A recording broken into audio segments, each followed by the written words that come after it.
Ahora vamos a comenzar con nuestra mesa de análisis. Por ello le doy la bienvenida a Jorge Lara, ex subprocurador de la entonces Procuraduría General de la República. Jorge Lara, qué bueno verte nuevamente. ¿Cómo estás? Muy buena tarde. Igualmente, estimado Alberto, muy buenas tardes. Un saludarte. Jorge, esta situación está fuera de control. No hay registros de los motociclistas, muchos andan sin placas, no hay autorización. Y como dice la sabiduría mexicana, río revuelto, ganancia de pescadores, pero estos pescadores pues son los delincuentes, Jorge. O sea, va relacionado el incremento de motociclistas con el incremento de delincuencia a través de estas motos. ¿Así es? Es correcto. En todas las grandes urbes, prácticamente en varios países, se está dando este fenómeno en el que diversos delitos y diversas situaciones de riesgo se están generando por esta proliferación de todo tipo de motos, motonetas, de distinto cilindraje, etcétera, que pues sí sirven tanto para cometer delitos como robo a transeúnte, pero también como narcomenudeo, también como sirven para el crimen organizado, Alberto, como halcones, ¿verdad?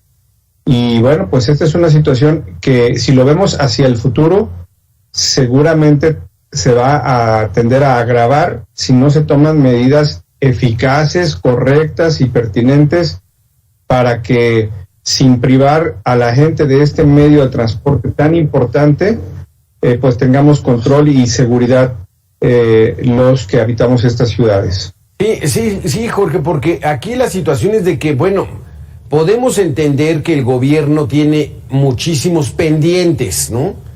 Pero este asunto lo tienen que atender, lo tienen que ponerle atención. Déjame darle la bienvenida a David Saucedo, especialista en seguridad. David, ¿cómo estás? Muy buena tarde.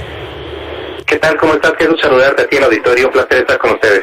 Estamos hablando de la inseguridad que se ocurre, un sector importante de la violencia e inseguridad que se vive de estos personajes que actúan en motocicleta.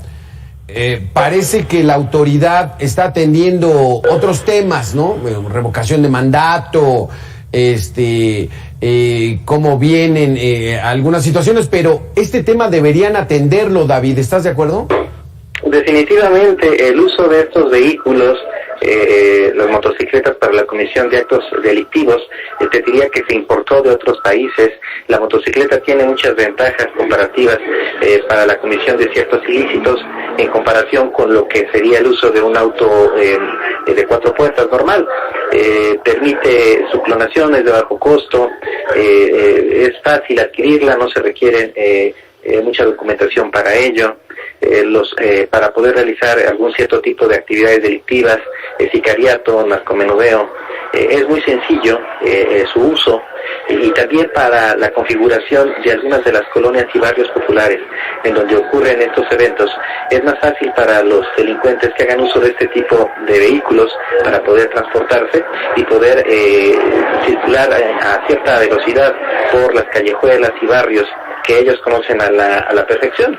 En efecto, hay una falta de pericia de la autoridad para tener un registro puntual de todas estas motocicletas, y se ha popularizado de manera coloquial. Todos sabemos, en las colonias hay los así llamados motorratones, que realizan cualquier tipo de actividad delictiva a bordo de estas motocicletas. Hay que establecer más o menos los mismos controles y estrategias que utilizaron otros países como Brasil y Colombia para poder enfrentar esta marea delictiva que se realiza a bordo de estas motos. Exactamente. ¿Cuál sería la estrategia, Jorge, para tratar ya de comenzar a frenar esta manera de delinquir que estamos padeciendo toda la sociedad? Bueno, desde luego que esto se inscribe en una estrategia más amplia de prevención, ¿verdad? Aquí la palabra clave es la prevención, que siempre hemos comentado que viene acompañada de investigaciones posteriores a los ilícitos, en lo que es la investigación de los mismos. Pero en la parte preventiva, podemos aprender de experiencias exitosas y de otras que tampoco lo han sido de otros países. Por ejemplo, la necesidad o la obligación, además de la matrícula de la motocicleta con determinadas características, y de verdad pues una restricción importante a quienes no tengan en regla el propio vehículo. Pues también ocurre lo mismo en la restricción de tener 2 pasajeros en la misma motoneta en algunos lugares, el hecho de tener algún chaleco con distintivos y con números en algunas ciudades, la identificación del casco. Aquí en México todos observamos que el casco incluso hasta parecería un lujo, ¿verdad? Y esto también ha dado lugar a accidentes muy lamentables con pérdidas de vidas humanas, pero la identificación del casco también debería de ser un área a explorar para incrementar los niveles de seguridad y saber quiénes son los usuarios de estos vehículos, hacer padrones actualizados, en fin, esto va a suponer desde luego una carga, como tú dices, de mayor trabajo, de mayor responsabilidad para nuestras autoridades, sobre todo de los niveles locales. Sí, exactamente, Jorge. El problema aquí está de que nuestras autoridades han creado un cuerpo policíaco que también pues no es de mucha confianza, David, porque entonces aquí sí, si tuvieran que estar deteniendo para revisar la documentación de los motociclistas, pues se les daría la oportunidad de que regresaran a esa práctica tan añeja que es de estar mordiendo, ¿no? De estar corrompiendo a los motociclistas, ¿no, David? Definitivamente, yo coincido con Jorge, hay que aprender de las experiencias exitosas que ha habido en otros países para poder minar la posibilidad de que haya actos de corrupción en el cobro de infracciones de tránsito. Se requiere forzosamente que los elementos policíacos estatales, municipales cuenten con las así llamadas body cams, estas cámaras que permiten la grabación en tiempo real de algún evento de tránsito para inhibir un poco la comisión de ilícitos. En algunos países ha funcionado también el realizar el cobro de las multas in situ, es decir, que los propios agentes de tránsito traigan una terminal para que también puedan pagar in situ cuando está cometiendo alguna persona alguna falta de tránsito, pagar ahí al momento sin tener que pasar con un juez calificador que también se presta al tema de la mordida. Evidentemente hay que ser más restrictivos para quienes cometen ilícitos en moto con la revocación de la licencia de conducir cuando se acumulan 2 o hasta 3 eventos que califican como hechos delictivos. Evidentemente cualquier norma de aplicación general va a generar algunas injusticias. Esta es lamentablemente una situación que se presenta en casi todas las situaciones cuando se hacen este tipo de estrategias. Habrá que tener una instancia para poder analizar de manera imparcial las excepciones que se tengan que aplicar para evitar que se cometan injusticias, pero de entrada siendo estrategias no perfectas, perfectibles la mayoría, creo que sí vale la pena endurecerse un poco para que inhibir que se sigan cometiendo estos ilícitos en moto. Muchos jóvenes que están delinquiendo incluso son de rangos de edad cada vez menores. Es decir, creo que sí hay que establecer controles más estrictos. En teoría, los sistemas de videovigilancia que se encuentran en varias zonas tendrían que servir para inhibir la comisión de ilícitos. Esa tendría que ser una estrategia también muy eficaz, pero que no está rindiendo frutos. Prácticamente todas las ciudades grandes cuentan con C4, pero percibimos que los C4 no están funcionando con la eficacia que tendrían que estar brindando el servicio a la sociedad. Se trata de un abanico de estrategias que tienen que aplicarse para poder enfrentar esta situación tan compleja que estamos viviendo. Jorge, dice algo interesante David Saucedo, entre muchas cosas interesantes, pero destaca una: hay que endurecer el reglamento. Mucho hemos escuchado el discurso del gobierno actual de que no son represores, de que confían en que la gente lo haga, pero endurecer significa que se aplique la ley, que se aplique el reglamento. Parece que eso lo tenemos muy alejado, Jorge Lara, en estos momentos.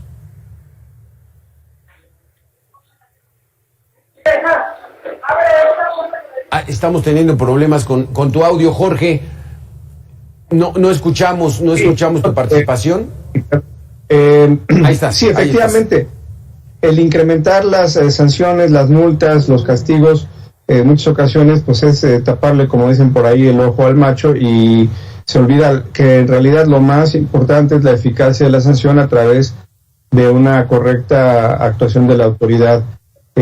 Aquí tenemos otros problemas concomitantes, por ejemplo, que es el control de confianza que debe de establecerse sobre los elementos de tránsito, pero también quisiera tocar otro tema que tiene que ver con la responsabilidad de quienes conducimos y no vamos en motocicleta. También nosotros tenemos que, digamos, adecuarnos en un manejo defensivo, porque también hay un problema vial importante. Sí.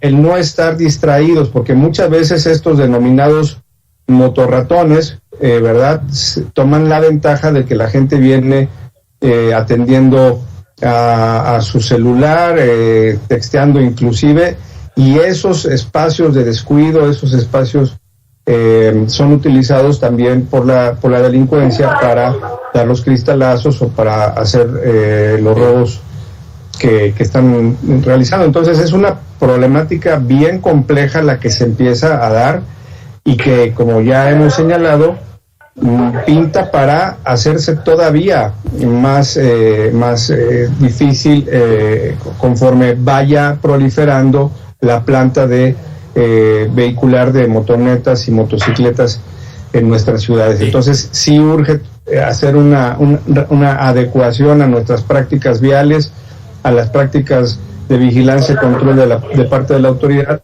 que pasan por todos estos tramos.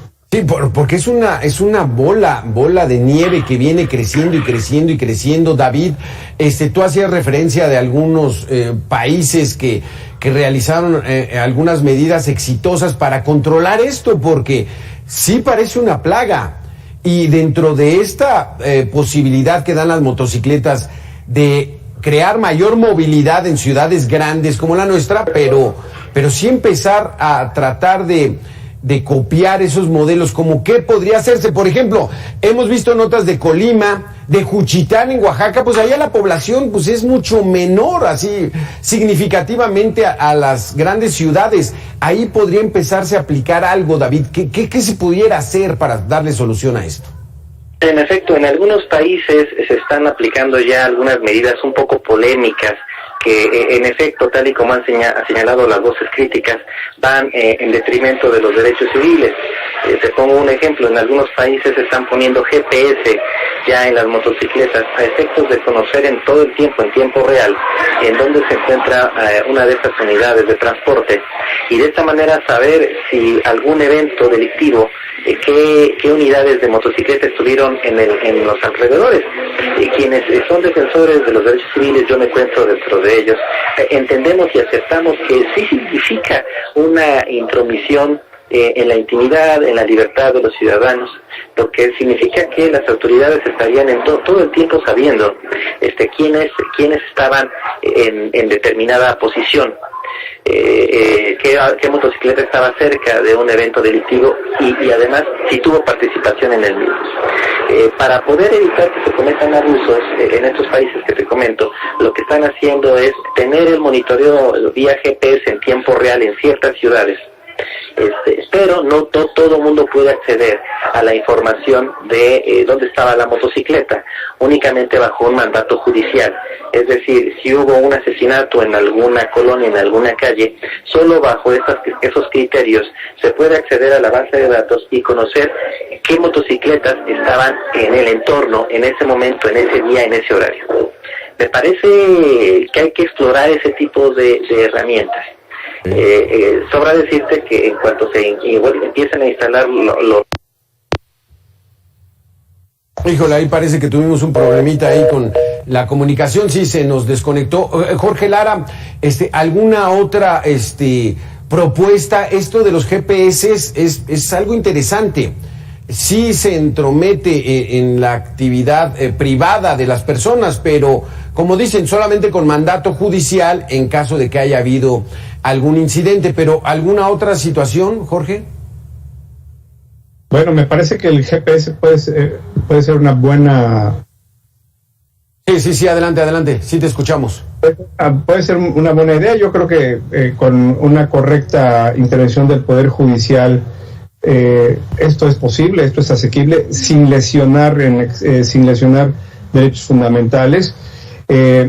También se habla en otros países, por ejemplo, de que los motociclistas tengan un carnet que les permita identificar sus vehículos, sus rutinas de transporte, el tema de la edad, el tema de cumplir con exámenes, el tema de cumplir con algunos protocolos para poder fortalecer lo que sabemos todo.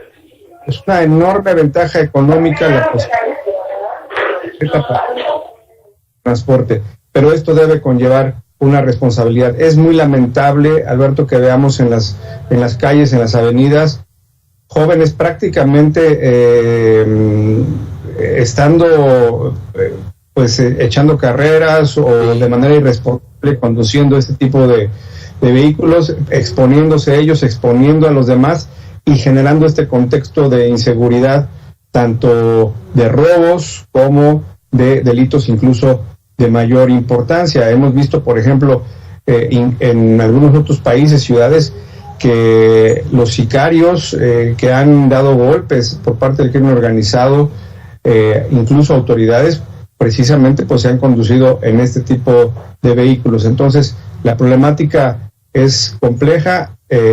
Yo creo que este señalamiento que tú haces al convocar una discusión al respecto es más que oportuna, y ojalá que esto conlleve a una amplitud en su análisis. Exactamente, esa es la intención de Mega Noticias, de poner estos temas en la palestra nacional, en la discusión de todos, porque es algo que se debe atender. David, como última pregunta, se nos acabó desafortunadamente el tiempo.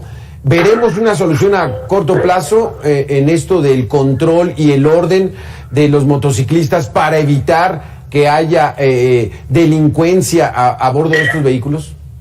Lamento mucho darte esta opinión final. Me parece que no está en el radar de las autoridades establecer controles a los ilícitos que se cometen en moto. Evidentemente se trata de una particularidad, pero que lamentablemente va increciendo. Me parece muy oportuna la propuesta de Megacable en el sentido de avanzar en una discusión. Coincido plenamente con lo que comentó Jorge hace un momento. Cualquier medida que se tome tiene que salvaguardar los derechos individuales, las libertades civiles. Creo que por el momento las autoridades tienen otras prioridades. En ocasiones no son prioridades ni siquiera de las autoridades, sino prioridades en materia de seguridad que le impone al gobierno federal, el gobierno de Andrés Manuel López Obrador, el gobierno de los Estados Unidos. Me parece que en algún momento el gobierno mexicano tiene que recuperar una agenda de seguridad propia que no esté decidida por las directrices de Washington, y esta justamente es una de ellas, es decir, inhibir que se sigan cometiendo delitos en contra del patrimonio, poniendo en riesgo la vida de los ciudadanos, que se cometen delitos que se cometen en moto. Esta sí sería una agenda de seguridad mexicana. Los delitos que se cometen en los barrios y colonias por parte de integrantes del crimen organizado o bien de delincuentes que cometen ilícitos del foro común y que están lesionando gravemente a las familias. Exactamente, muchísimas gracias David por tu opinión. Jorge Lara, también muchísimas gracias. Un tema que hay que seguir abordando y que seguiremos abordando hasta que se atienda, porque ya en estos momentos es una problemática. Muchísimas gracias a los dos. Muchas gracias. Saludos. Gracias, buena tarde. Hasta aquí este espacio.